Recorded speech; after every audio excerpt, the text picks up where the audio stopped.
Mapagpalang araw ka, Banong, at sa lahat ng ating kakaibigan. Tawagin niyo na lamang ako sa pangalang Nestor. Ang kwentong ito ay ang apo ko ang nag-ayos at nagsulat para maipasa ko ang aking karanasan. Noong kalakasan ko pa, isa akong matinik at kinatatakutang albularyo sa probinsya ng Capiz. Marami ang lumalapit sa akin para magpagamot. Pero isa lang ang siyang nagpapahirap sa akin palagi. Yun ay ang mga nilalang na aswang. Maraming aswang sa Capiz. Alam naman ng lahat yan, lalo na ng mga taong doon talaga nakatira. May iba namang nagsasabi na doon na daw sila lumaki, ngunit hindi pa rin sila nakakakita ng aswang hanggang ngayon. Ang masasabi ko lang sa kanila, dapat ay ipagpasalamat nila na hindi pa sila nakakakita ng aswang. Dahil kung nakakita na sila ng aswang noon, baka hindi na nila tayo napapakinggan ngayon. Noon, talagang kahit saan ka magpunta, malaki ang tsansa na may aswang ka nang nakakaharap. Malakas ang pakiramdam ko kung may aswang ba sa paligid. Yun ang dahilan kung bakit ang daming aswang na kinatatakutan ako. Sa katunayan, pansamantalang nawala ang mga aswang noon nang dahil sa isang aswang na napatay ko. Wala pa ba mga halamang gamot na pinapakuha ko sa iyo kay paring Edgardo? Wala pa nga tay eh. Ewan ko ba? Sabi ng mga taga roon, 2 araw na raw na hindi nakakabalik si Mang Edgardo sa bahay nila. Ano na kayo nangyari doon, no? Kilala ko yung si Edgardo. Bata pa lang kami, gala na ang taong yan. Baka nagpunta na naman niya sa kung saan-saan. Pupunta ng malayong lugar at uutang sa kung sino-sino tapos uuwi. Style niyang mangutang sa ibang tao na hindi niya kilala para hindi siya masingil. Talaga? Seryoso tay? Kakaiba rin pala yan si Mang Edgardo, no? Hindi lang albularyo. Parang sindikato rin pala yan kung gumalaw. Ay nako, sinabi mo pa. Dati nga nangutang sa akin yan ng pera. Ang nangyari sa huli, ako pa nagbayad. Aba, paano nangyari yun? Siya may utang tapos ikaw pa nagbayad? Sinapak ko kasi yung mukha niya nung ayaw magbayad Ayun, basag ang nguso. Ako tuloy nagbayad para sa pagpapa-ospital ng loko. Ganun naman pala yun nangyari. Akala ko naman kung ano na. Tumayo ako sabay tapo ng tabako sa labas. Total, wala naman tayong mapapala kay parang Edgardo. Samahan mo na lang ako sa isa ko pang kakilala na albularyo. Hindi kasi tayo pwedeng papatay-patay ng galaw. Bukas, linggo, dagsana naman ang mga tao rito mula sa ibang mga lugar. Hanip ka talaga tay, no? Sobrang kilala ka na kahit sa ibang lugar. Anong hanip ako? Hanip ang Panginoon. Binigyan niya ako ng ganitong klaseng kakayahan. O sige na, iligpit mo na muna yung mga nasa lamesa. Pupunta tayo kay Francisco. Isinirado ng anak ko ang pintuan. Inakbayan ko pa siya na maglakad na kami. Si Junjun lang ang nag-iisa kong kasama sa buhay. Wala na akong asawa, pero may mabuti at masipag akong anak. Si Junjun ang lagi kong kaagapay sa lahat. Siya ang kanang kamay ko. Kasama ko rin siya nang una kong mapatay ang isang aswang sa tulay. Pagkarating namin sa bahay ni Paring Francisco, naabutan namin siyang nakaratay sa higaan. Mas matanda sa akin si Francisco nung panahon na yon. Sa aming mga albularyo, siya ang tinuturing na kuya. Ako, 50 anyos pa lang nun. Siya, 80 na. Tulad ko, malakas pa rin. Kaya ang pinagtataka ko lang, bigla na lang siyang nagkasakit. O pare, ano nangyari sa'yo? Inablang ka yata ng sakit ngayon. Akala ko ba malalakas ang mga masasamang damo? Anong kailangan mo? Bakit ka ba nandito? Hiram sana muna ako ng mga halamang gamot Linggo na kasi bukas. Wala. Hindi ako nakakakuha. Ayos ka lang ba? Parang kakaiba yung ubo mo Ewan ko ba. Bigla na lang akong nagkasakit Mabuti pa dali na kita sa ospital kung gusto mo. Kilala ko ron. Makakadiskwento tayo sa bayad. Ay, wag na. Kilala mo ko. Hindi ako naniniwala sa medisina. Hayaan mo na lang ako rito. Kung pwede lang kitang gamutin, ginawa ko na. Sa aming mga albularyo, hindi mo pwedeng gamutin ang mga kapwa mo albularyo. Sa halip kasi nagagaling, mas lalong lalala. Wala na sa dati nating kinukuhaan. Kung gusto mo, doon ka sa kinukuhaan ko na isa pa, sa kabilang bundok. Marami ron. Maraming salamat pero sige, magpagaling ka muna pare. Nestor, ikaw ang pinakamabagis at matinik na albularyo sa atin ngayon. Nakikiusap ako sa iyo. Mag-ingat ka palagi. Ikaw lang ang pag-asa ng mga tao. Teka, kung makapagsalita ka naman parang mamamatay ka na. Hindi natin alam kung saan ang hangganan ng buhay. Huwag ka mag-alala. Mag-iingat ako pare. Tinapik ko siya sa balikat. Nagpaalam na rin kami sa kanya. Pakiramdam ko, Tay, hirap na hirap si Mang Francisco, no? Ayos lang kaya siya? Akayanin niya yon. Nakibit balikat na lamang si Junjun. Bago maging tirik ang araw ay lumakad na rin kami. Isang bag lamang ang dala namin pero may 4 na sako sa loob. Malayo-layo ang lakarin namin patungong bundok. Ayos lang naman kahit 50 na ako. Malakas-lakas pa naman ang tuhod ko noon. Makalipas ang 4 na oras, nasa paanan pa lang kami ng kabilang bundok. Hingal na kagad si Junjun. Pa, pahinga muna tayo. Pagod na ako eh. Walang ya. Sino ba matanda sa atin? Kabata-bata mo pa ang bilis mo nang mapagod. Umupo kami sa gilid ng puno. Malakas ang hangin kaya kahit papaano ay nakakagaan sa pakiramdam. Habang nagpapahinga kami, meron kami nakitang mga bakas sa katawan ng mga puno. Mga bakas ng kalmot. Tiningnan ko yun ng maigi. Napagtanto ko na gawa yun ng isang mabangis na aswang. Tay, bakit po? May problema ba? May aswang sa bundok na ito, anak. Mag-iingat tayo. Nakita ko agad ang pagbabago ng reaksyon ni Junjun. Halatang kinabahan din siya. Huwag ka matakot. Kasama mo naman ako, ano ka ba? Hindi naman ako natatakot, Tay. Lalo na kapag kasama ko kayo. Ang inaalala ko lang paano kung pumunta pala sila sa baryo natin? Saan ba ako nakatira? Di ba sa baryo din natin? Bakit ka kakabahan? Basta. Iba talaga ako tub ko Huwag ka na mag-isip ng kung ano-ano. Masyado mo lang binabahala ang sarili mo Bumalik na rin kami sa paglalakad. Naging maayos naman ang paglalakbay namin. Hapon na nang marating namin ang kapatagan, kung saan nakatanim ang mga pambihirang halamang gamot. Ayos pala dito, Tay. Buti, nakakarating si Mang Francisco sa layo nito, no? Alam mo anak, kami mga albularyo, kahit gaano kalayo, basta para sa panggagamot, kinakaya namin. Mahalaga sa amin ang buhay ng tao.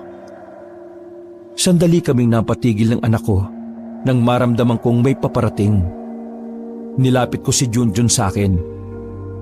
Nakuha niya kagad ang mga senyas ko kaya marahan na rin niyang dinukot ang itak niya. Tay, aswang yun? Oo, kaya ihanda mo ng sarili mo. Nakadapa lang kami ni Junjun. Lagpas tuhod ang mga halaman. Sapat na para makapagtago kami. Mga ilang sandali lang, natanaw na namin ang isang lalaking payat. Matangkad, mahaba ang buhok at walang damit pang itaas. Kita mo yan? Mukha lang nagdodroga yan pero laman loob ng tao dinadali niya. Dito ka lang anak, haharapin ko lang. Sige, Tay, bugbugin mo. Tuwang-tuwa na naman si Junjun ng mga sandaling yon. Gusto niya talaga akong makita na nakikipaglaban sa mga kakaibang nilalang. Oy, aswang na mukhang lamok! Na 10 taon lang hindi nakakasipsip ng dugo. Pag-usap nga tayong dalawa. Tumingin siya sa akin.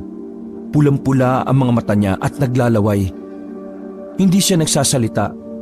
Para siyang baliw. Ano? Hindi mo ako kilala? Ako lang naman ang nag-iisang albularyo na iniiwasan ng lahat ng kauri mo. Wala pa ring tugon ng aswang sa akin. Kaya naman inilabas ko na rin ang pangmalakasan. Nang nakita niya yon, ay saka siya nagkaroon ng reaksyon. Bigla na lang niya akong tinakbo at nasa aktong lulundagan na ako nang ihagupit ko sa kanyang itako. Tinamaan siya sa bandang liig kaya agad naman siyang bumulagta. Mangisay-ngisay siya sa damuhan. Ang galing mo talaga, Tay! Anong magaling?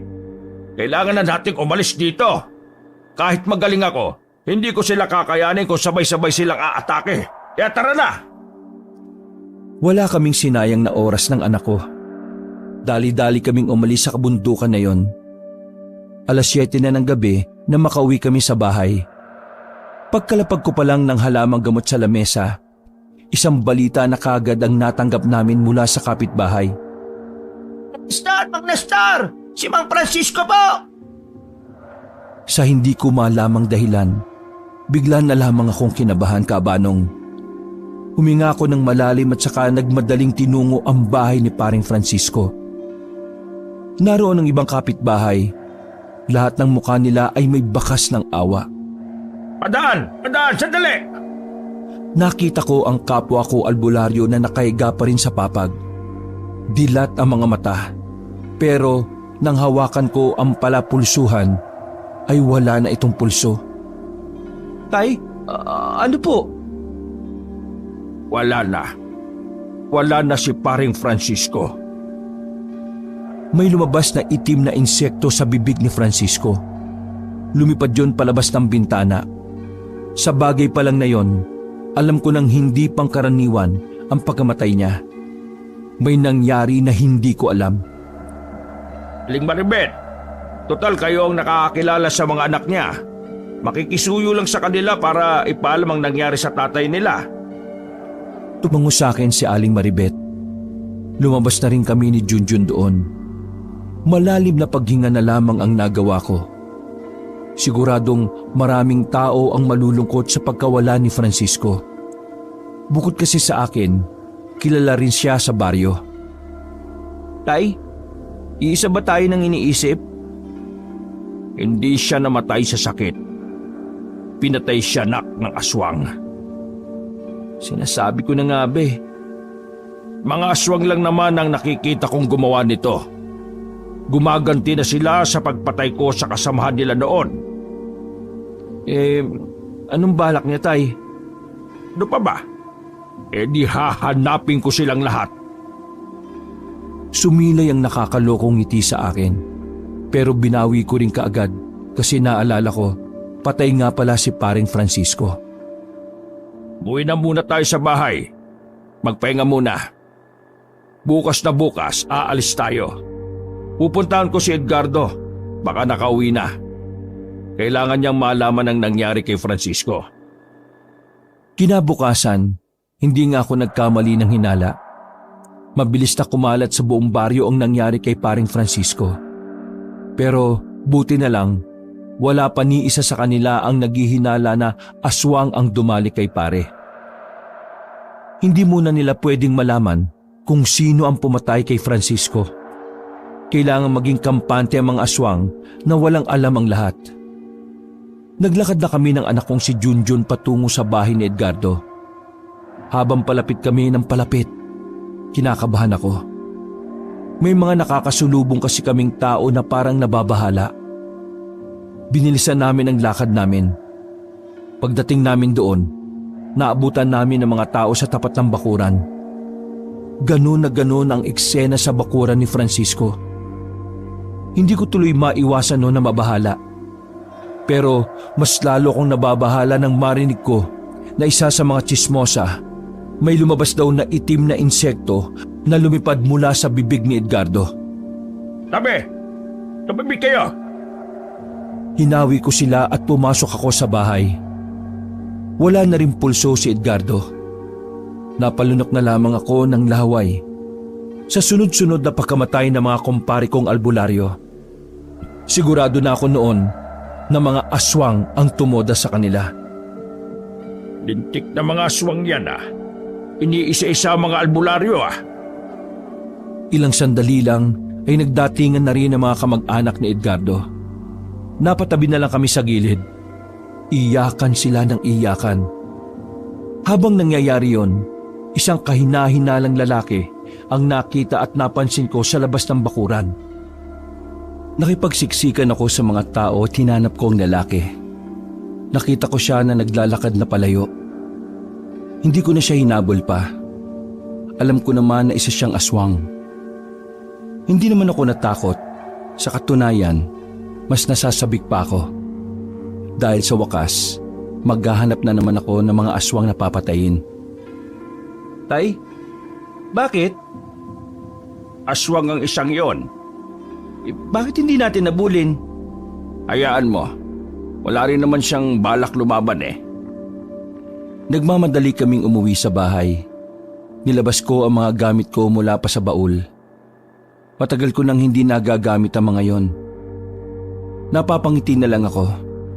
Hindi ko inakala na darating ulit ang oras na kailangan kong iparamdam sa kanila kung gaano ko kabangis. Ewan ko lang kung hindi umiyak yung mga siraulong aswang na yan. Katana? Saan galing yan, Tay? Galing ito kay Mr. Hamura Akuragi. Sino yun? Isang hapon na nakausap ko dati nung nagpunta ako sa Maynila. Ang katana na ito ay ginagamit niya na pamatay ng mga kakaibang nilalang sa bansa nila. Mukhang maangas din yan Pero bakit nasa iyo yan, Tay? Tigok na si Mr. Hamura Akuragi. Babaero kasi. 3 babae pinagsabay-sabay. Di uminom pa ng yung pampalaki ng are. Laban tawag doon? Bisagra. Tay, hindi bisagra. Ikaw naman bisagra sa pintuan yun Basta. Natigok ang hapon na yon dahil sa sobrang sarap. Inatake sa puso, ayun. Nakita niya na si Lord. Natawa pa ang anak ko. Napaka-inosente ng utak dahil 25 anyos na. Palibasa, wala pang nadadaling babae. Puro na lang larawan ni Sunshine Cruz ang tinitingnan. Kung nabubuntis nga lang ang banyo namin, baka sobrang daming anak na ni Junjun kakaano niya. Sinarado ko na ang bowl ko. Napadako ang tingin namin nang biglang may kumalabog sa labas. Nakita na lang namin ni Junjun ang kaibigan niyang si Bonito na nakasubsob na sa lupa. Pambira ka naman. Kasi bakit ka ba nagmamadali?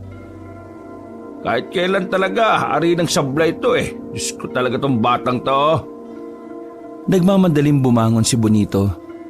Lumapit siya sa amin nang may ngiti.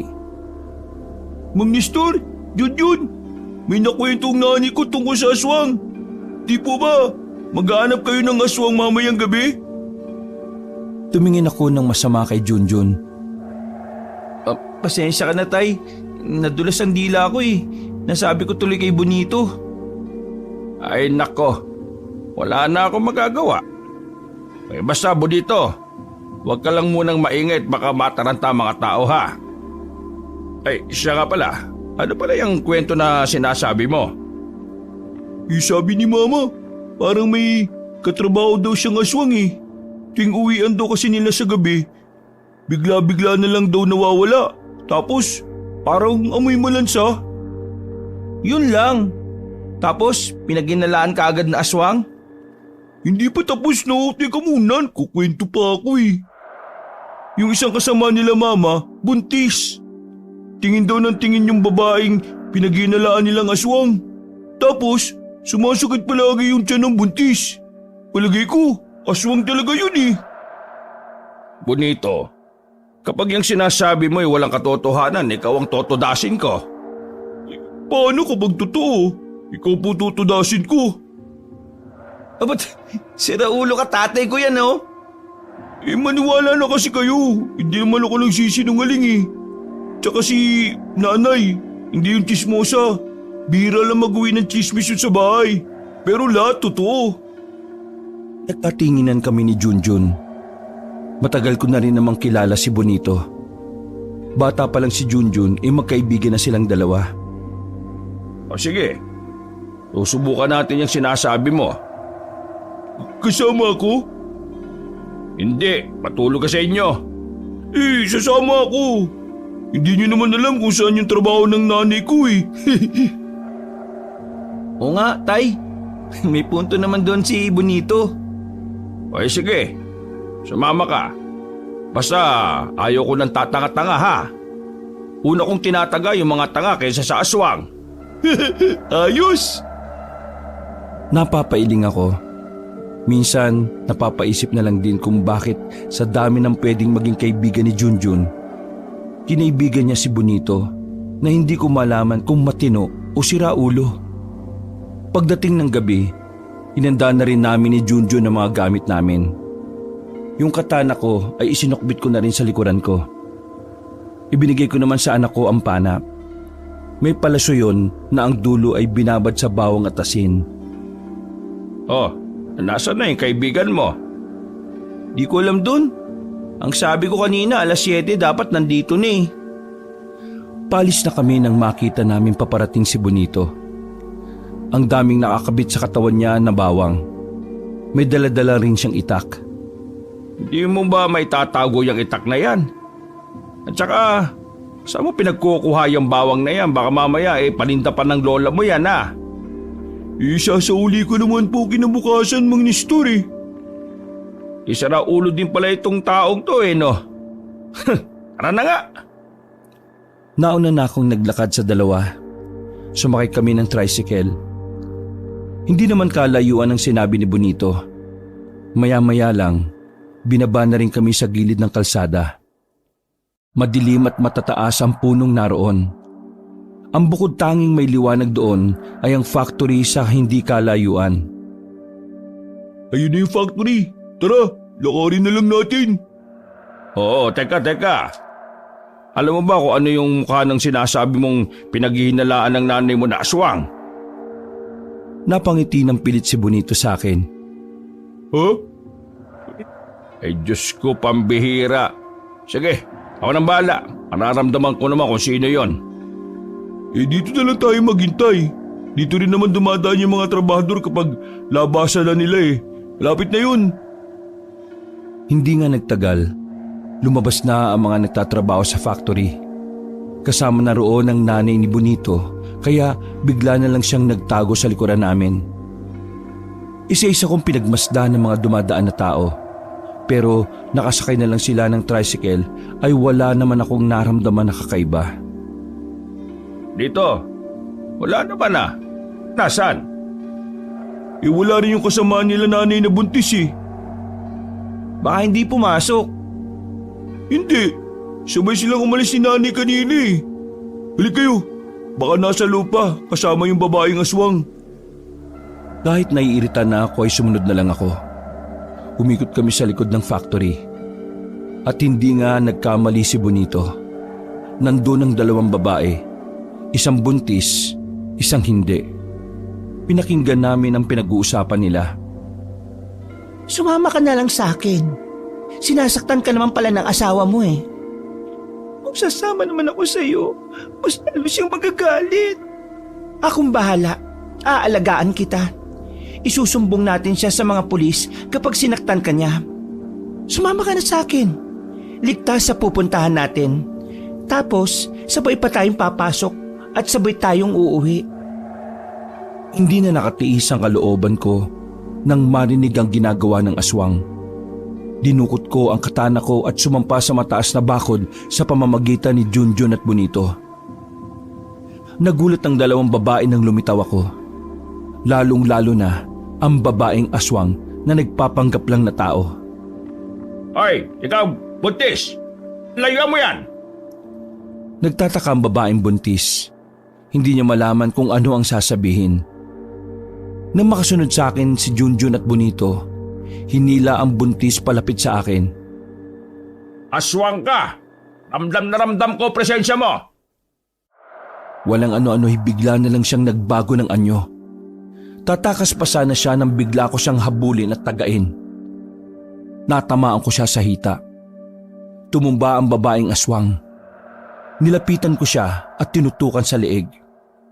Hindi kita papatayin kung sasabihin mo kung saan nagkukuta mga kauri mo! Tumawa lang ng tumawa ang babaeng aswang. Naubos agad ang pasensya ko kaya hinagupit ko siya sa leeg. Gumulong ang ulo niya at napatakip na lamang ng mga mata ang buntis. Ikaw, umuwi ka sa magulang mo kung sinasaktan ka ng asawa mo. Hindi yung sasama ka na lang sa kung sino-sino.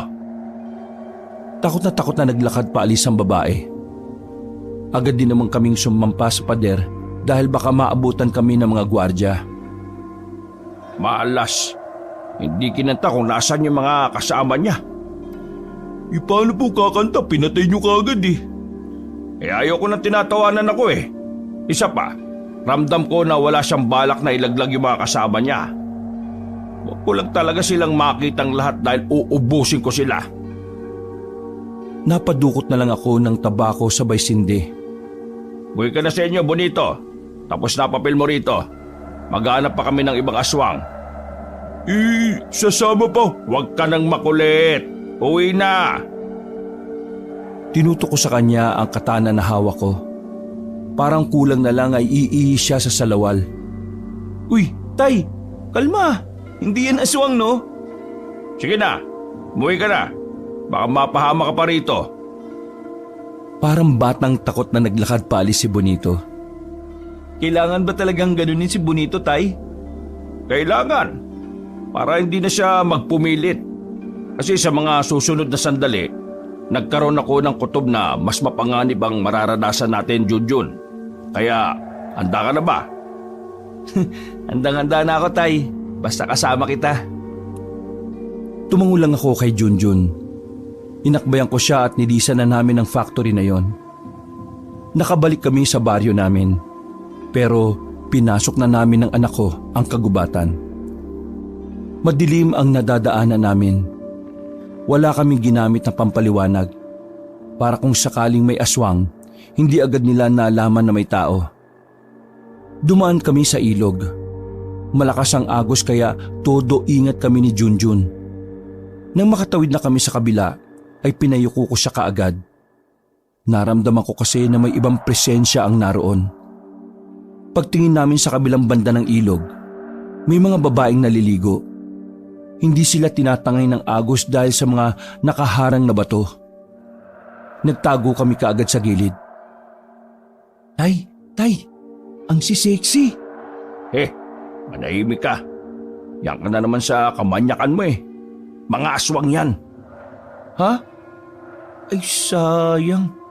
E di, patayin na natin. Wag muna. Hintayin natin silang matapos. Susundan natin sila kung saan sila uuwi. Tsaka ko na mas marami pang aswang ang naroon. Ayos. Makakanood muna ako ng mga sexy. Tumigil ka. Gagawin kong iniho yung pututoy na ari mo. Nandito tayo para pumatay ng aswang, no? Hindi para pagnasaan yung mga yan. Pasensya na, Tay. Nilabas ko na naman ang tabako ko. Nakaupo lang kami sa likuran ng malaking bato. Naririnig pa namin ang mga kababaihan na tuwang-tuwa. Maharot sila na parang mga normal na babae lang. Napangisi na lang ako. Alam ko na kasi ang ganoong klase ng taktika. Nangaakit sila ng mga taong mapapadpad sa ilog. Sa halos kalahating oras na paghihintay namin, napansin na lang namin na nagbibihis na mga babae. Anak, maganda ka na. Sige po, Tay. Habang naglalakad ang mga babae, palihim kaming sumunod sa kanila.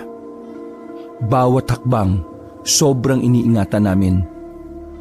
Masyado kasing sensitibo ang mga pandinig nila, lalo na ang mga babaeng aswang. Tay, kanina pa tayo nakabuntot dito. Walang hangganan yatang destinasyon ng mga yan eh. Maging pasensyoso lang tayo. Maya-maya, makakarating rin tayo sa kanila. Dumaan pa ang ilang minuto. Nakita na rin namin ang parang isang baryo. Doon sila pumunta. Pagsilip namin, maraming nakatira. Isa lang ang ibig sabihin nun. Dumami na ang mga aswang. Kaya pala lumalakas na ang loob ng mga hayop kasi marami na sila. Hindi tumugon sa akin si Junjun sa tabi ko. Pagtingin ko sa kanya, nakahiga na siya.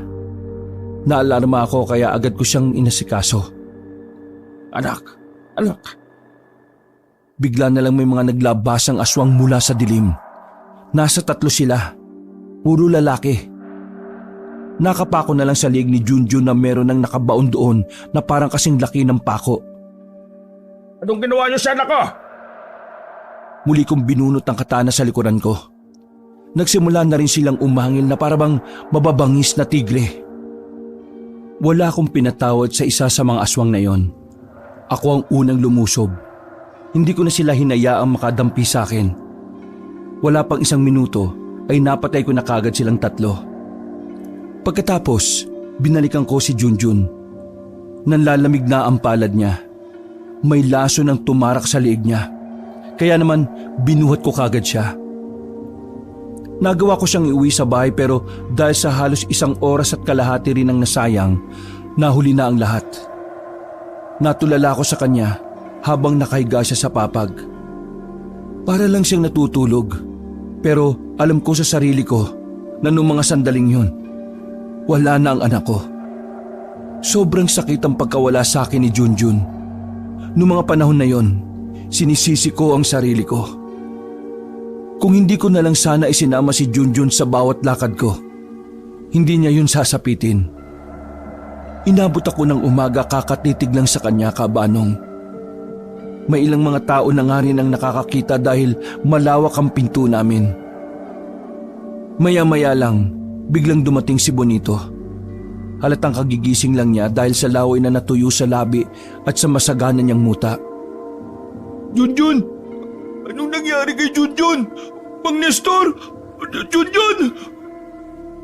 Nilapitan niya si Junjun.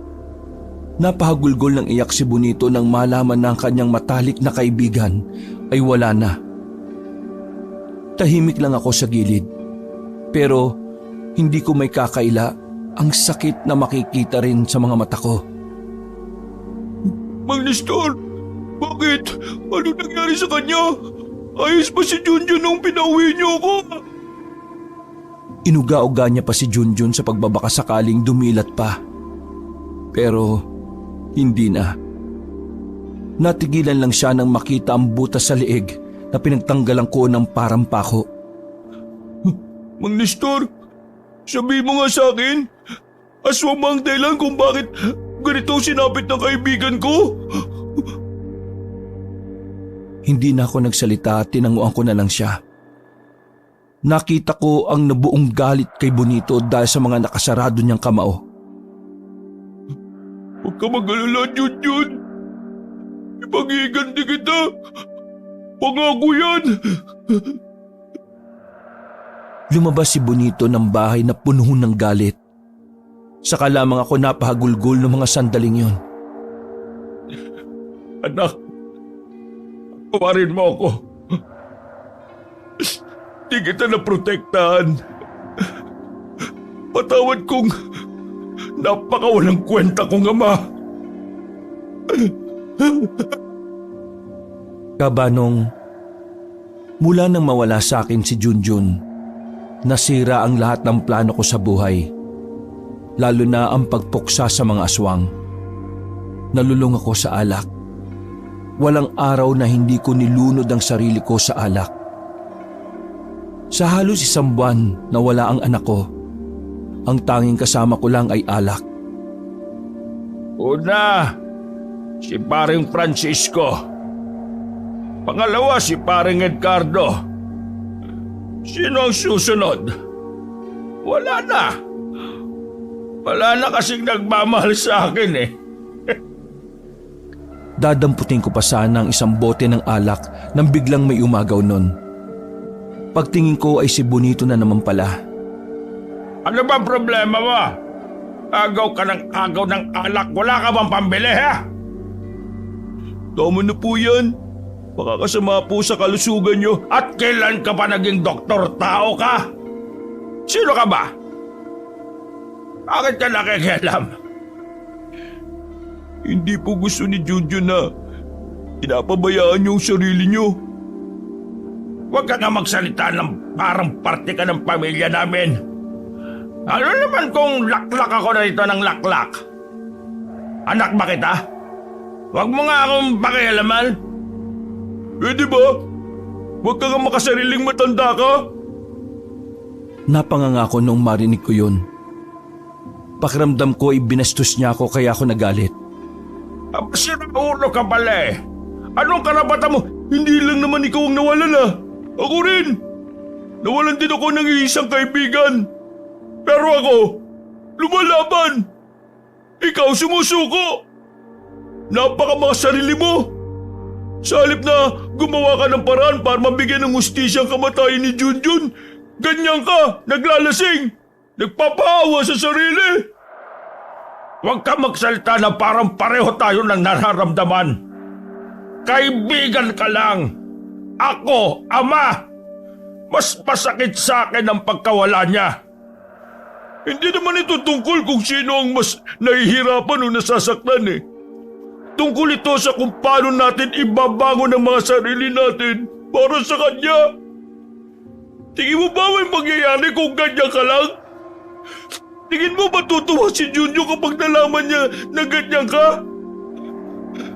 Marami ng tao na biktima ng mga aswang sa loob ng isang buwan lang. Marami na nagsisialisa na residente dahil sa takot. Tapos ikaw, walang pakialam sa paligid. Nasaan ang pinakamabagis at maangas na albularyo ng Capiz? Wala na! Ano? Ganyan ka na lang ba, Mang Nestor? Natameme ako sa lahat ng mga sinabi niya. Hindi ko alam pero dahil doon, para akong natauhan kabanong. Naramdaman ko na lang na tumutulo na naman ang luha ko. Nestor, may usap po. Bumalik na kayo sa dati. Kailangan kayo ng baryo. Kung talagang mahal niyo si Junjun, magtutulungan tayo para makamit ang hustisya at ang kapayapaan sa lugar na ito. Hindi ko alam. Hindi ko na alam ang gagawin ko. Buhat nang mawala si Junjun, pakiramdam ko wala na akong kwentang ama at albularyo. Napatigil ako sa pagsasalita nang bigla kong tumaob sa kinauupuan ko. Naramdaman ko na lang na sumakit na ang bandang pangako. Sinuntok pala ako ni Junjun. Sa laki ng kamao niya, sulido talaga ang naramdaman ko. Bakit mo ako sinuntok, Bonito? Para magising ka sa katotohanan. Ano? Gusto mo isa pa? Para magising ka na talaga? Sandali. Tumigil ka muna. Ano? Ayop ka. Masakit eh. Nakadikit na ako sa dingding nun. Nabawasan din ang tama ko. Pagtingin ko kay Bonito, ibang-iba na ang aura niya. Hindi na siya yung dating mukhang isip bata. Marahil, binago siya ng mga nangyari kamakailan lang. Lalo na ang pagkawala ni Junjun. Mahabang katahimikan ang naghari noon ng mga sandaling yun. Pero muli yung binasag ni Bonito ang katahimikan. Mang Nestor, tandaan mo, mas makukonsensya ka kapag may kaya kang gawin, pero mas pinili mong walang gawin. Iniwan ako ni Bonito sa magulo naming bahay. Natulala na lang ako. Dahil sa kakaiyak, hindi ko na namalaya na nakatulog na pala ako. Nagising na lang ako sa mga sigawan na naririnig ko sa labas. Pagsilip ko sa bintana, may bitbit na bangkay ang mga residente. Narinig ko sa mga kamag-anakan na nag-iiyakan, winakwak daw ng aswang ang lalaking yon. Kahit mahilo-hilo pa, lumabas ako sa bahay. Sinundan ko ang mga tao at dinala yon sa isang bahay. Puro iyakan lang ang naririnig ko. Hindi ko na namalayan na nasa likuran ko na pala si Bonito. Sa loob ng isang buwan, parang naging normal na lang na may inuuwing ganyan dito kada gabi o kada araw. Nakikita mo ba ang mga kabahayan na yon, Mang Nestor? Wala nang nakatira dyan. Umalis sila rito dahil sa panganib na baka sila na ang mabiktima. Mang Nestor, para tayong nasa gera na walang general. Tinatanggap na lang ng sistema na mamatayan dahil walang direksyon ng buhay ng lahat. Sabihin mo, ganito na ba ang epekto ng mawala ako? Opo, Mang Nestor. Kaya kung hindi ka magtitino, araw-araw at gabi-gabi mong makikita at maririnig ang mga ganyan. Kakayanin mo bang mabuhay sa lugar na unti-unti nang namamatay? Nagsarado ang kamao ko, Kabanong. Nagsimula kong manghinayang sa mga araw na sinayang ko. Dahil kay Bonito, muling bumukas ang isipan ko. Salanan ko ang lahat ng ito. Hindi pwedeng ganito. Bonito, mula bukas, samahan mo ko. Ipaglalaban natin si Junjun at ang lahat ng taong nabiktima. Yan ang gusto ko sa inyo, Mang Nestor eh. Yan ang Mang Nestor na nakilala ko. Palaban! Ngayon, gusto ko makita uli ang maangas at mabagsik na albularyo ng Kapis. Nagmamadali akong bumalik sa bahay. Hinalungkot ko sa ilalim ng papag ang tinago kong katana. May bahid pa nang natuyong dugo yun mula sa mga aswang na pinagtatataga ko. Anak, pangako, magbabalik na ang dating Nestor. Isa pa, ayoko nang masuntok ng kaibigan mo. At sakit eh. Hanggang ngayon eh, ang sakit pa rin, no? Nasa likuran ko na si Bonito nang isukbit ko ulit sa likod ko ang katana. Handa na po ba kayo ulit, Mang Nestor? Kung handa na kayo, iisa-isay na natin sila. May alam ako mga bahay nila. Napag-aralan ko sa loob ng isang buwan kung nasan sila mga nakatira. May isang baryo ba sila? Hindi. Nagkawatak-watak sila. May ilang grupo kasi ng magsasaka na lumusob doon. Pero sa kasamaang palad, namatay din silang lahat. Kaya mula noon, nagsialisan ng mga aswang doon sa baryong yun. Pero huwag ka mag-alala, Mang Nestor. Gumawa ko ng paraan para malaman kung saan sila nakatira ngayon. Teka, marunong ka na bang makipaglaban sa mga aswang? Ang pagkawala ni Junjun ang nagtulak sa akin para mag-aral lumaban. Hindi pa ako magaling, pero kahit papano, alam kong may tutulong na ako. Narinig namin na may residente na nasa labas ang sumigaw-sigaw.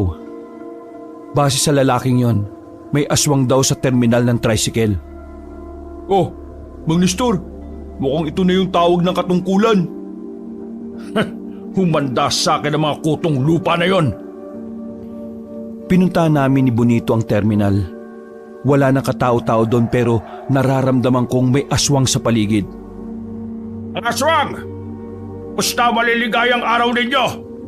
Nang dahil sa sapak ng bakulaw na kasama ko, nagising ako sa katotohanan. Ngayon, humanda kayo! Lumakas sa mga kaluskos sa paligid. Sinyalis yun na naghahanda na rin sila sa pag-atake. Mang Nestor, dito lang ako sa gilid. Kaya mo naman yan eh. Tumama ka pa. Wala ka naman palang gagawin. Sisiw lang sa inyo yan eh. Isang aswang na babae na ang gumapang palapit sa akin. Tinusok ko ng katana ang kamay ng babae at saka sinipa ko sa muka. Ampas lupa! Hiniwa ko siya ng katana ko sa balikat. Tinaga ko na rin sa tagiliran. Walang kahirap-hirap na bumulagta ang babae. Maya-maya, isa pang aswang na lalaki naman ang nanggaling sa ibabaw ng tricycle. Nakapitan niya ako sa likod. Muntikan na niya ako makagat. Buti na lang ay mabilis kong nasingit sa tagiliran ko ang dulo ng katana. Tinamaan ng aswang sa tiyan kaya nabitiwan niya ako. Amoy sukang paumbong ang hininga mo, lintik ka! Tinaga ko ang aswang na yon sa braso. Sinunod ko naman ang hita. Nang bumagsak na siya sa sahig, tinuluyan ko na siya sa leeg. Dahil sa ginawa ko, nagkaroon ng pagdadalawang isip ang ibang aswang na sana ay aatake rin. Pakisabi sa iba niyong mga kasama, buhay na ulit ang mabangis na albularyo! Sabay-sabay na umalis sa mga aswang na parabang mga pusang natataranta. Mang Nestor, wala pa rin kayong kupas ah. Ang galing niyo pa rin. Bonito, bukas ng gabi, dalhin mo ako sa sinasabi mong binabahayan ng mga aswang. Tumango lang si Bonito. Matapos ang labanang yon, sandali kaming pumunta sa pinaglibingan ni Junjun. Kaunting lakad lang din naman ang sementeryo mula sa baryo. Umupo ko sa puntod ni Junjun. Inaplos ko ang pangalan niya. Sa loob ng 1 buwan, yun ang unang pagkakataon na hindi ako umiyak. Sa halip, may saya akong nararamdaman. Anak, pasensya ka na kung tagalan ng pagbabalik ko ha. Pero huwag ka mag-alala. Ipagpapatuloy ko yung nasimulan natin. Junjun, Tol, sinapak ko nga pala yung tatay mo ah. Sakit ng panga niya eh. Pakiramdam ko na iba yung forma ng pangakunak eh. Buwisit talaga tong kaibigan mo. Ngayon matino na ulit ang tatay mo. Mabibigyan na rin namin ng hustisya ang kamatayan mo, Tol. Hintay ka lang dyan, ha? Anak, pangako, hindi masasayang lahat ng pinaghirapan natin. Maibabalik natin ang kapayapaan sa baryong ito. Pangako ko yan sa iyo. Humangin ng malakas at parabang nakikiramay din sa amin ang panahon. Bigla na lang kasing umulan ng malakas. Bago pa may makaamoy na impakto sa amin sa sementeryo, umalis na rin kami doon. O paano? Dito na ako. Umuwi ka na muna. Mang Nestor, Oh, bakit? pwede bang sa inyo na ako tumira? Ha? Bakit? Ayaw mo ba sa inyo? Ayaw mo rin ba sa akin? Di naman sa ganon. Nagtataka lang ako.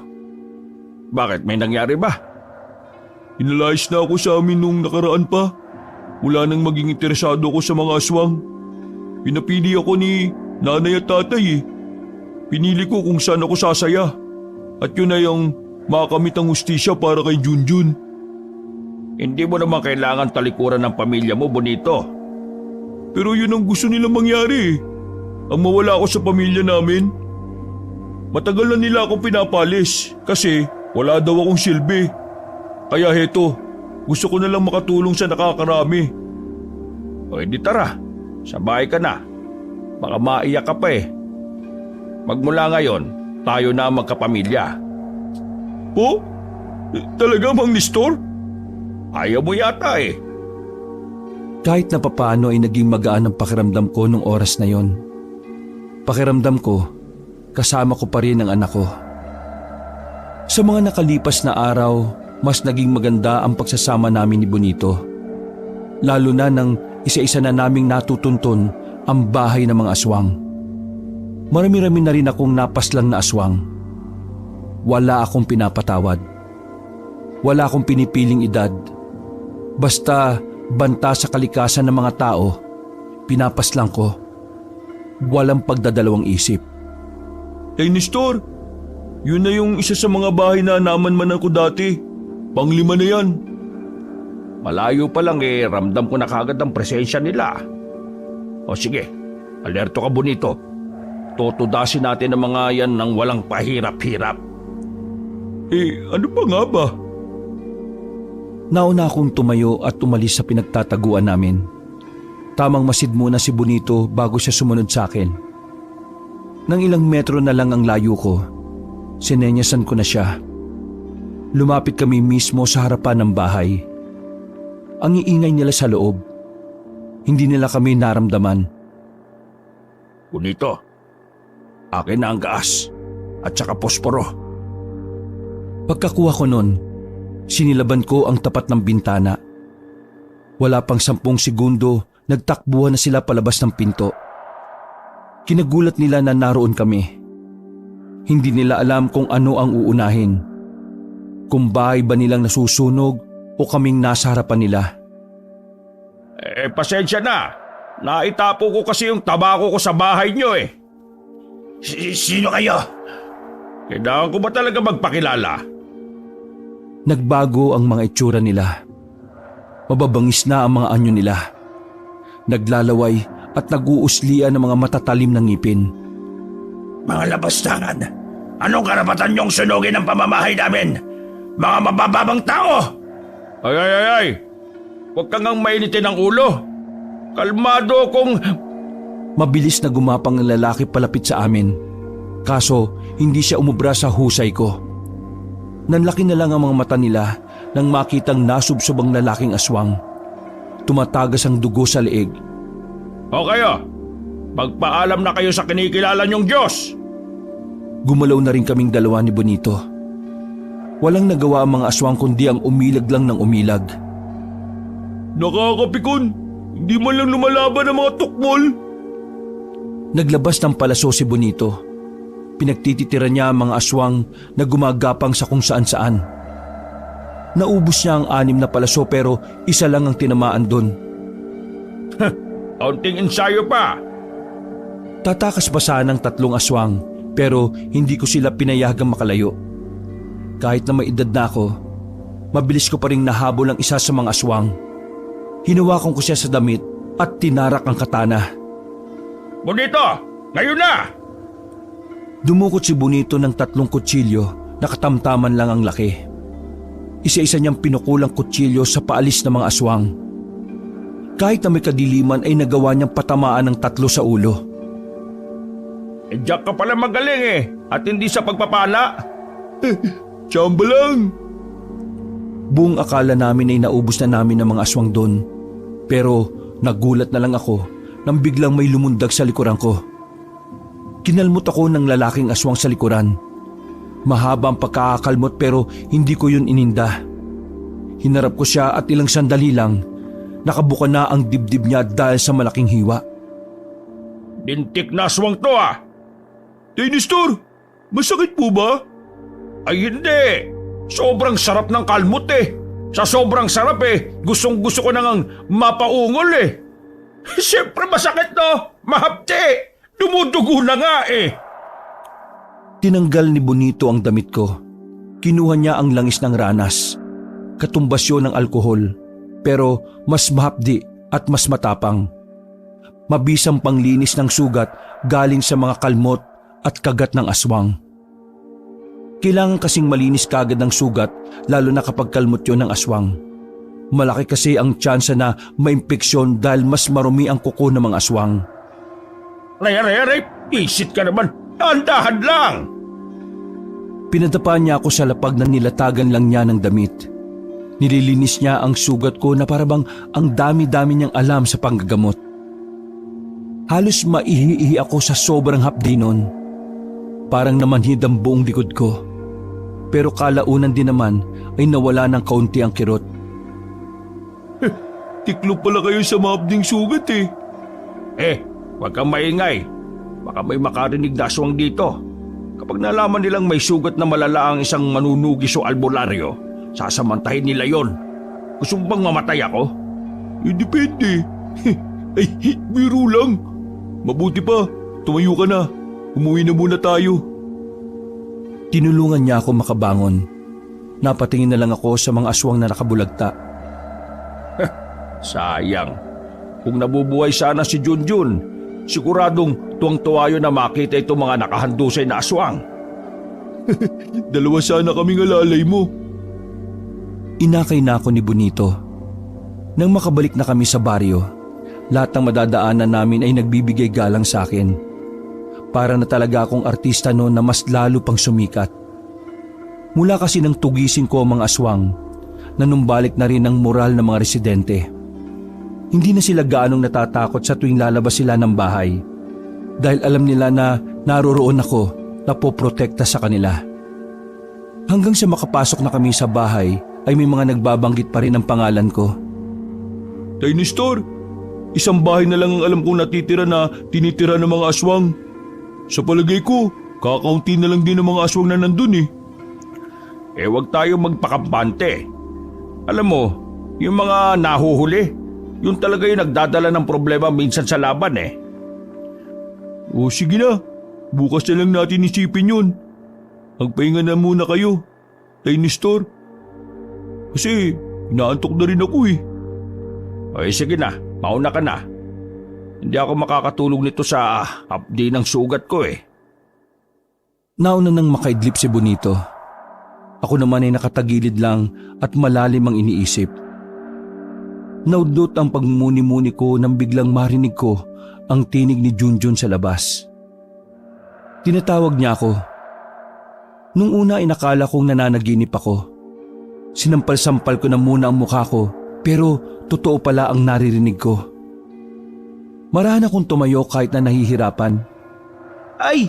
Buksan mo itong pinto! Buhay ako! May kakaibang saya ang naramdaman ko noon. Kahit na alam kong malabo, umasa pa rin ako na sana nga ay si Junjun yun. Papunta na ako sa pintuan nang matauhan ako. Pasimple kong kinuha sa ilalim ng papag ang katana.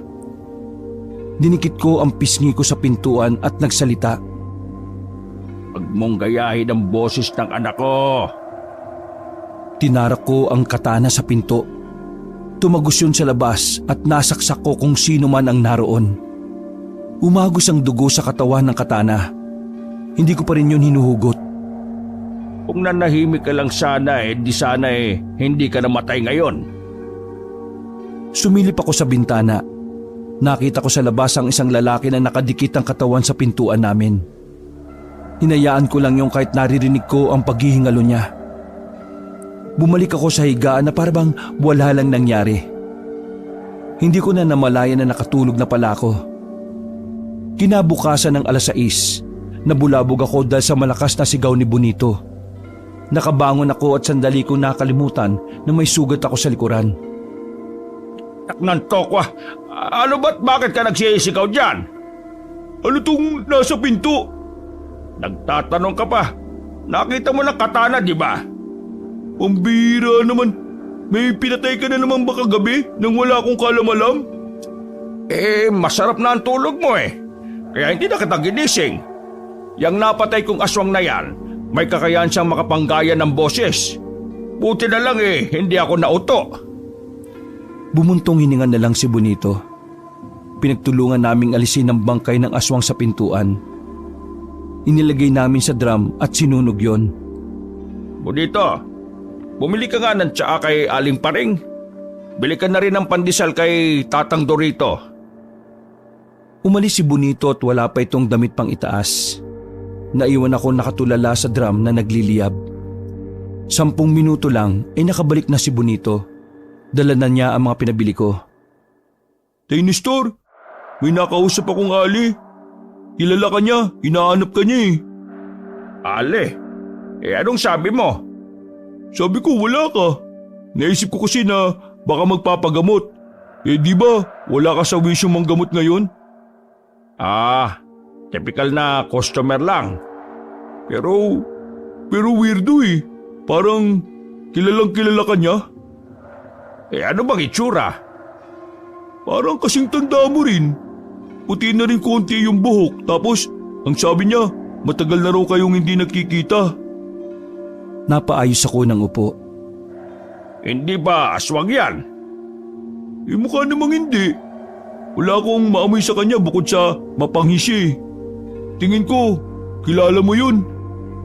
Ay nako, baka nagpapanggap lang na customer pero isa pala sa mga inutangan ko. Natawa na lang si Bonito sa akin. Pero ang totoo, may kakaiba akong nararamdaman. Lumipas sa maghapon at naghanda na rin kaming dalawa ni Bonito. Yun na ang huli naming lakad para puksain ang mga natitirang aswang. O Bonito, ito na ang huli. Pagkatapos nito gusto ko ayusin mo ulit ang sarili mo, ha? Ayusin? Magtrabaho ka para sa sarili mo. Huwag mo masyadong ikulong ang sarili mo sa ganitong gawain. Kailangan mo ring magkapamilya. Sumang-ayon naman si Bonito sa sinabi ko. Nakita ko ang biglang pagbabago ng reaksyon niya. Kita sa mukha niya ang lungkot dahil sa ginawang pagtakwil sa kanya ng kanyang pamilya. Bago kami umalis ng bahay, dumaan muna kami saglit sa puntod ni Junjun. Nagtaka kami dahil merong bagong bulaklak na nakalagay doon. Napasuyod tuloy kami ng tingin. Wala naman kasing ibang pwedeng maglagay ng bulaklak doon kundi kami lang ni Bonito. Tay Nestor, sariwa pa yung bulaklak oh. Ibig sabihin kalalagay lang nito. May isa pang tao na nagmamahal kay Junjun. Pero wala akong ideya kung sino yon. Hindi kaya may kasintahan si Junjun pero hindi lang natin alam? Kilala ko si Junjun. Lahat ng natitipuan niya sinasabi niya sa akin. Hindi siya naglilihim pagdating sa mga ganong bagay, no? Hindi mo rin masasabi, Tay Nestor. Alam mo naman na may pagkamanak yung anak niyong yun eh. Ay nako, kung sino man siya, sana tulad natin matanggap na rin niya ang pagkawala ni Junjun. Ay teka, mukhang kailangan na nating umalis. Kakagat ng dilim oh. Lumakad na rin kaming dalawa ni Bonito. Malayo-layo ang lalakbayin namin sa gabing yon dahil sa kabilang bundok pa ang huling bahay na pupuntahan namin. Yung bundok na pupuntahan natin, yun yung bundok na sana'y aakitin namin ni Junjun noon. Pero hindi kami tumuloy noon dahil naramdaman kong maraming aswang dun eh. Ngayon, malaki pa rin ang tsansa na bukod dun sa huling bahay, may mga aswang pa rin gumagala sa bundok na yon. Kung ganun kailangan pala nating mas mag-ingat. Mismo. Teka, pairam nga ng posporo. Binigay niya sa akin ng posporo at sinindihan ko naman ang tabako ko. Wala pa kami sa paanan ng bundok ay may mga nagpaparamdam ng aswang. Binagala namin ang lakad namin. Makailang beses kaming tumingala. Nakita namin ang isang taong may malapad na pakpak. Pabalik-balik lang siya sa ere. Para bang alam niya na rin na naroon kami noong mga oras na yon. Kakaibang aswang to Hindi to gaya ng mga aswang na nakakalaban natin. Teka, paano kakaiba? Sabi ni paring Francisco dati, may mga aswang na galing Guimaras na nagpunta rito. Ang mga aswang na yun hindi pa tukoy ang uri.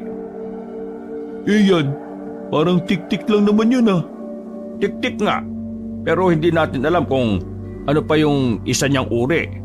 Malalaman natin kapag nakaharap na natin siya. Oh, umalis na Lumipad na palayo ang aswang. Tumayo na rin kami ni Bonito at sinundan namin kung saan siya pupunta. Kaso wala pang ilang minuto na wala na siya sa paningin namin. Kinutuban na ako kaya hindi na namin ipinagpatuloy ang pagsunod. Nanatili lang muna kami sa kinalalagyan namin. Bonito, hilap! Hinawi ko si Bonito nang makita naming nasa likod umatake ang aswang na may pakpak. Walang iya. Ang bilis niyang makarating dito Ano, ayos ka lang ba? Oo, ayos lang po ako. Huwag niyo ko intindihin. Pesting aswang yan Pinulat ako. Humanda sa akin ngayon yan. Dinukot ko na kaagad ang katana sa likuran ko at winasiwas. Lumabas ka dyan! Parang walang bayag Katago-tago ka pa? Kung tunay na mabangis ka, may lumaba ka ng patas! Maya-maya lamang ay mabilis na pumunta sa likuran ko. Hinawakan ako sa damit at binalibag ako sa mga makakapal na ugat ng puno. Duwag! Buwisit! Iniinis ka lang niya, Tay Nestor. Kaya kumalma ka lang. Kailangan nating umalis dito. Lugi tayo sa dilim Umanap tayo ng walang masyadong puno para sa liwanag ng buwan. Mabilis kaming tumakbo paalis. Ramdam ko na humahabol pa rin sa amin ang aswang noon. Nang makarating na kami sa sakahan, doon na ako ginanahan.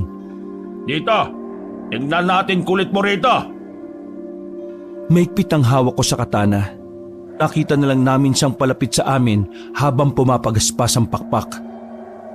Ako na munang bahala rito, Tay Nestor. Pinagtititira ni Bonito ng pana ang aswang. Pero sa lahat ng aswang na nakalaban namin, yun lang yata ang may utak. Ang galing niyang umilag.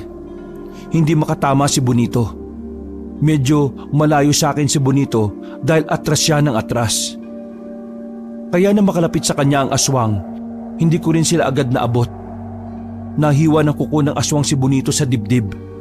Bumagsak siya ng dahil doon. Huwag niyo ako intindihin. Yung aswang lang. Dala ko naman ang ranas eh. Ay, mahina ka pala eh. Tumayo ako, tinarap ang aswang. Ako ang haharap sa'yo. Malambot pa yung kasama ko. Kasing lambot ng tutoy ng sanggol. Bumaba ang aswang sa lupa. Mas matangkad siya sa akin at di hamak na mas malaki ang katawan. Yan! Yan ang gusto ko, pumapalag. Tumakbo ko palapit sa kanya. Paghataw ko ng katana, nahawakan niya ang kamay ko. Nagawa niyang salagin nang walang kahirap-hirap ang kamay ko. Hanggang sa parang dinudurog na niya ang kamao ko. Kaya naman naisipan ko nang gumamit ng pandaraya. Dinukot ko sa bulsa ko ang pinigiang sibuyas na nalagay sa plastik. Pinisit ko sa mukha niya yon, kaya niya ako nabitiwan. Ba't ka umiiyak? Paggewang-gewang siya sa sobrang sakit ng mata niya. Nangatawin ko siya ulit, ay bigla siyang umangat sa ere. Tingnan natin kung makalipad ka pa. Tumukot ako ng 2 punyal sa tagiliran. Pinukol ko yun patungo sa magkabilang pakpak ng aswang. Bumagsak siya ulit sa lupa. Sinamantala ko na ang pagkakataon para muling umatake. Malakas kong tinarak ang katana sa dibdib niya. Akala ko mamamatay na siya dahil tumagos pa ang katana hanggang sa likod niya. Pero tumayo lang siya ulit at tinawakan ako sa balikat. Kahit hindi siya makakita na maayos, nagawa niyang pisilin ang balikat ko. At yung kabila naman niyang kamay ay dinakma ang katana. Tako, kung minamalas ka nga naman oh. Ibinuka ng aswang ng malapad ang bibig niya. Maging ako nagulat din kasi parang kakasya doon ang ulo ko. Sasakmali na sana niya ako nang biglang may ginawa si Bonito.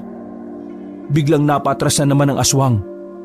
Pagtingin ko kay Bonito ay patawa-tawa pa siya. Mang Nestor, sa tirador pala ako magaling, hindi sa pana eh. Sira ulo, tumatawa ka pa? Bago pa makabalik sa katinuan ng aswang, hinagupit ko na ng katana ang kanyang leeg. Matigas ang leeg ng loko kaya 3 beses ko itong inulit-ulit. Kalaunan, bumulagta na rin ang aswang. Sinipa-sipa ko ng mahina sa katawan pero hindi na siya gumagalaw. Hindi man lang ako nahirapan. Oo nga, ako yung hirap na hirap eh. Mas mahirapan ka kapag nilagyan ko ng gamot yung sugat mo. Ha? Pagkatapos kong paslangin ng aswang na yon ay inasikaso ko muna si Bonito. Naghari ang sigaw niya sa kagubatan sa sobrang hapdi ng nilagay ko na gamot. Makalipas lang ng halos 1 oras, ipinagpatuloy na rin namin ang paglalakbay. O ano? Kaya mo bang maglakad? Bakit naman hindi? Paano man ang pinanlalakad ko, hindi naman dibdib eh. Habang tumatagal, nagiging siraulo ka talaga, no? Ganun talaga kapag komportable na. 1 oras pa ang dumaan at nakita na rin namin ang bukod tanging bahay na nasa gilid ng sakahan. Kahit hindi pa kami lumalapit, ramdam at amoy ko na ang mga aswang na nasa loob. May kalakihan ng bahay, kahit nagawa lang yun sa kahoy. Kaya naman siguradong marami sila sa loob. Ano? Sunugin na lang natin. Wag, maamoy nila yung gaas. Hindi naman niya katulad ng mga tangang aswang na nasunog natin. May nararamdaman ako na parang isa sa kanila mabangis. Kaya lumapit tayo, dahan-dahan. Tara. Bago kaming tuluyang makalapit ay siniguro naming walang nakakakita sa amin. Sinamantala namin habang parang abalang-abala ang mga tao sa loob. Papasukin na sana namin ang bahay nang biglang may lumabas na aso. Hey Nestor, aswang din ba yan? Oo, pero sana hindi marunong tumahol. Nagkatinginan kami ng aso na para bang alam niya ang gagawin namin. Maya-maya, nagulat na lang kami ni Bonito nang biglang sumigaw ang aso. Putya, hindi nga tumatahol. Sumisigaw naman. Paano nakapagsalita yun? Pambihira oh. May mga aswang na kayang magsalita kahit na nakaanyong hayop sila. Naalarma ang mga nasa loob. Nagsilabasan sila at halos lahat sila ay puro babae. Bonito, tirador ka ba ng mga chicks gaya ni Junjun? Tiradorin mo na yung mga yan! Mabilis na binalahan ni Bonito ng pako ang tirador.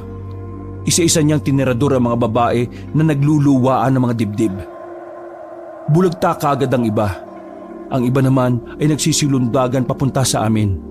Pero dahil magaling ako, wala ni isa sa kanila ang makadampi sa amin. Lahat ng lalapit ay sumisirit na lang bigla ang dugo. Makalipas lang ang ilang minuto, ay patay na silang lahat. Maging yung aso na naging tao ay dinamay na rin namin. Ay nako, nakakakulit talaga ng mga babae kahit kailan ano. Buti nga hindi sila nagbunga nga habang lumulusob eh. Natigil ang pag-uusap namin na may isang matandang babae ang lumabas ng bahay. Napansin kong nawala ang ngiti sa mukha ni Bonito. Celia? Celia? Magkakilala kayo?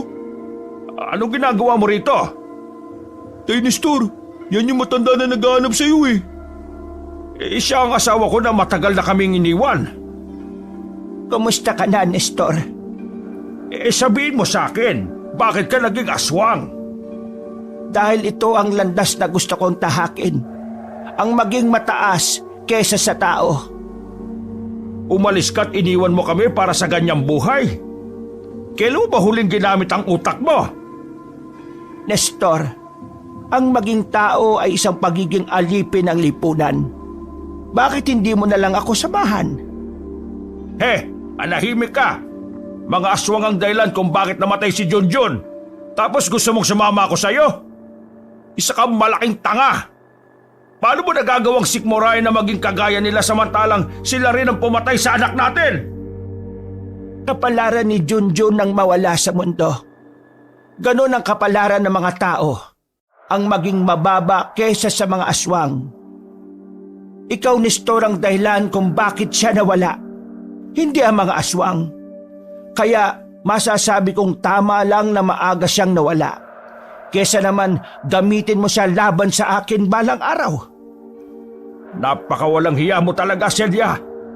Walang konsensya. Napakasama mo. Pagbabayaran mo ang pag-iwan mo para dyan sa gusto mo. Papatunayan ko sa iyo na kamatayan ang dulo ng kapalaran na tinahak mo. Nasa akto nga atake na ako nang may pahabol pa siyang sinabi. Mahal pa rin kita. Natigilan ako nang marinig ko yun. Mahal pa rin kita, Nestor. Marahil nakalimutan ko na ang maging mabuti. Pero ang pagmamahal ko sa iyo ay nandito pa rin. Ngayong nakita na kita, ay nagkaroon ako ng bagong pag-asa na mabuhay ulit. Tay Nestor, huwag kang makinig dyan. Tandaan mo, mas magaling manloko ang mga babae lalo na kung hindi naman maganda. Manahimik ka! Sino ka ba para lasunin ang puso't isip ng asawa ko? Nestor, halika. Magsama tayong dalawa. Alam kong matagal ng pangarap ni Junjun na makumpleto tayo. Dahan-dahan akong lumapit sa kanya at ibinaba ko ang aking katana.